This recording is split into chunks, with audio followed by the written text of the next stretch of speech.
Very recently, I was asked, what's the best way to communicate digital marketing services and explain the basics of digital marketing?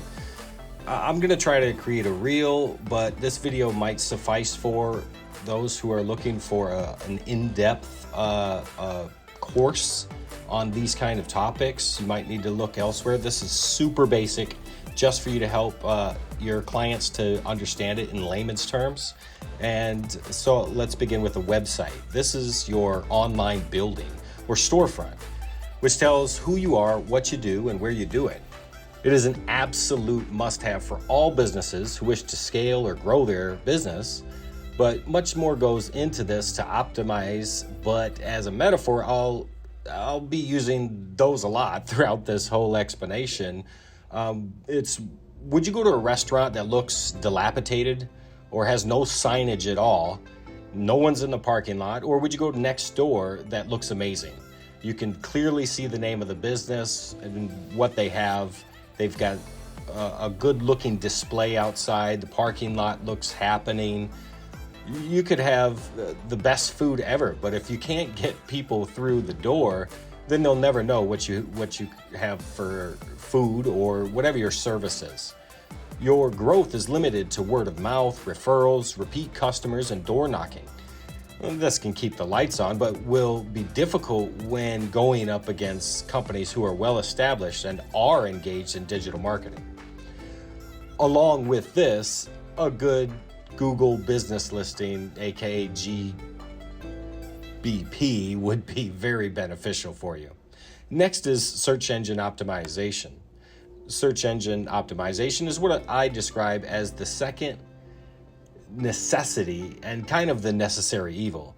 This in itself does not drive traffic or obtain leads, nor does it magically make conversions, but what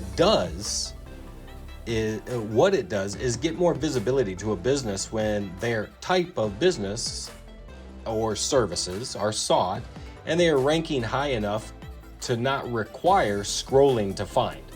A very integral conglomerate of work goes into this that I'll refrain from explaining, but it is a necessary evil, because if you're not doing it, then it's more distance created by your competitors who are, and you'll only fall even further down till almost undiscoverable. This takes time, so must be continual. Pay-per-click advertising of the several platforms that this is done also does not magically create conversions. It is buying a top spot in search queries with a call to action sequence, whether that's chat, call, link, click, etc. This allows you to pay per click, literally, and hopefully your website or call to action produces the desired outcome. KPIs are tracked and performance, etc., of course, but it's very powerful, possibly obtaining quick clients or new business. Social media marketing, well, there's two different kinds of that. There's organic and there's paid. Organic social media is about providing content, both educational or informational, and service or solicitation to illustrate our expertise in our field and grow a following. This puts your brand top of mind when people happen to be looking around on social media. It's not something that people do. They go to their feed to check in with friends and family, possibly scroll through the news section, and that's where this might come in if you strategically hashtag your content.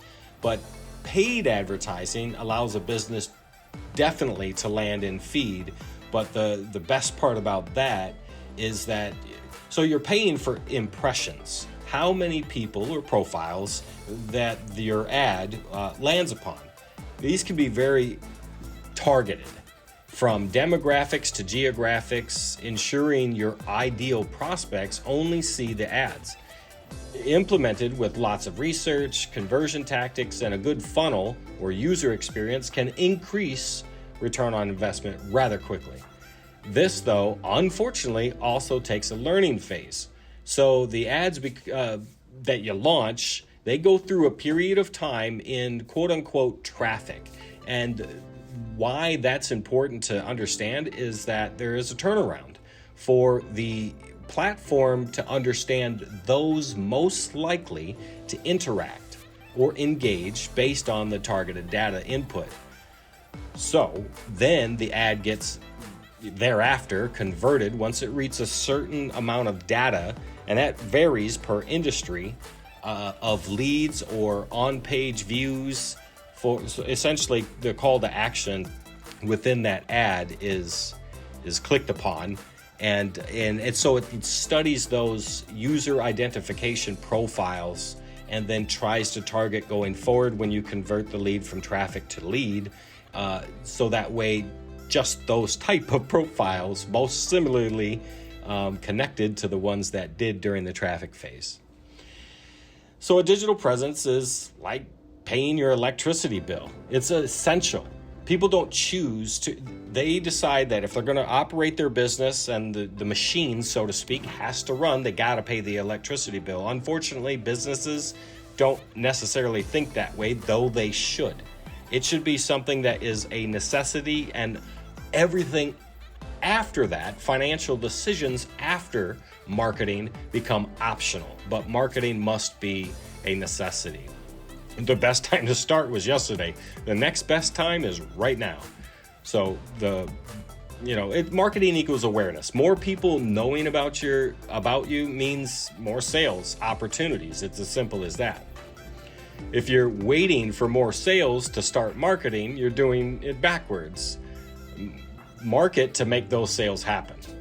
I have been told, I'm going to end with this real quick short story, that sometimes people feel like we don't have the budget to market right now, engage in digital marketing. We're going to start once we make more sales, but that is what I mean by it's completely backwards. Marketing is relative. If you want to grow to X, you need to invest Y. You can't magically happen upon X, right, your target, without the Y. I hope this helps and you gain some clarity on how best to present these services. And if you're a business owner, take a look at this in its simplest form, and you got to get to work. I'm Shane Worley. Thanks for joining me.